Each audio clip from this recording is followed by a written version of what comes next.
Okay, let's unpack this. Today we're doing a deep dive on a real comedic giant, Patrice O'Neal. Absolutely. But, not just a comedian. He was this profound, uh, singular force, a deep thinker in stand-up. That's a great way to put it. So our mission here is basically to deconstruct his, unique philosophy, his technique, and his legacy, which Yeah. is pretty legendary. It really is. And what's fascinating, right, is his whole career journey. Yeah. He got this huge respect, partly because he pushed back against the mainstream system. He actively chose that path. The comedian's comedian. Exactly. You hear from guys like Bill Burr, Yeah. That tribute on Conan was, wow, calling him the funniest comic he's ever saw. Powerful stuff. And then just as he's getting this big momentum, the Comedy Central special, the Charlie Sheen roast. Yeah, that roast appearance was something else. Right. And then Con tragically cut short. Exactly. I wonder what else he could have done. Totally. And that authenticity, that seems key. This whole philosophy he had about bombing. Instead of backtracking, he'd go in deeper. Can you maybe unpack that a bit? It's central to understanding him. It wasn't just about being okay with discomfort. It was like using it. Using it how? He believed honesty itself couldn't be brutal. Only lies were. He actually said, it's not fun if everybody's laughing. Wow. Okay. Yeah, he wanted to provoke laughter through that discomfort. Force you to see something, maybe something uncomfortable, then get the laugh. So it wasn't about just offending people. Not at all. It was deeper. That's why he called himself a boutique comic. Right. Boutique. It wasn't about filling stadiums. He was about this uncompromised vision for the audience willing to go there. Which makes sense with his improv style then. That going deeper must have fueled how he worked on stage. Oh, completely. He was incredibly fast, lighting fast, and funny, as people said. But it felt like a conversation. Yeah, conversational comedy. Exactly. Blurring the lines, between written stuff and just riffing with the crowd. He'd pick someone out. And go specific to broad. Right. Use that one interaction, talk about bigger things. Mm-hmm. And that Sheen roast set, famously unscripted, just devastatingly funny. And he used comedic theory too, right? Not just instinct. Oh, yeah. Sophisticated stuff like superiority theory where we laugh feeling superior. He'd flip it. Flip it how? He'd set up the whole audience to be the butt of their own joke, make everyone laugh at themselves collectively. That's clever. Super clever. And incongruity theory, the humor in absurdity. Think of his sport fishing analogy for relationships. Right. Takes his wild image. And suddenly it makes all the sense in the world. It's brilliant technique. So you've got this deep philosophy, this amazing craft.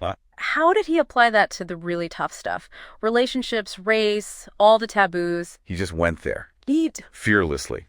But, again, it wasn't just for shock. Take the ain't that better bit. Oh, man, yeah. That's intense. Intense, right. Grotesque, absurd scenarios. The dry sandwich you don't want sweating in a hot vine. Yeah. He used that hyperbole to hit these really painful, relatable truths about modern relationships. Especially maybe for men. It wasn't just crude. No, it was insight wrapped in absurdity. Yeah. Same with more controversial stuff, like his take on the Natalie Holloway case. That caused some waves. It did. But he used it to point out what he saw as stark racial disparity in media coverage. There was always something humorous to say, built on cleverness, on observation. He insisted on context, though. Crucially. It wasn't just ranting. The humor was in the build-up, the observation, the context, not just the punchline or the opinion. Which fits with his famous disdain for Hollywood, the stories about the office checks he wouldn't pick up. Yeah, legendary stuff.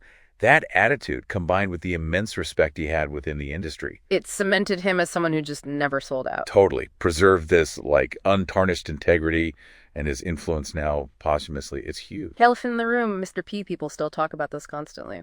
For sure. Mr. P is considered a top 25 comedy album by so many comics. And you think, wow, his whole approach. It exploded on YouTube. Oh, absolutely. His ideals, that direct connection he wanted, it feels very suited to now. But there's a paradox there. A paradox, meaning? Meaning his humor was so nuanced, so context dependent.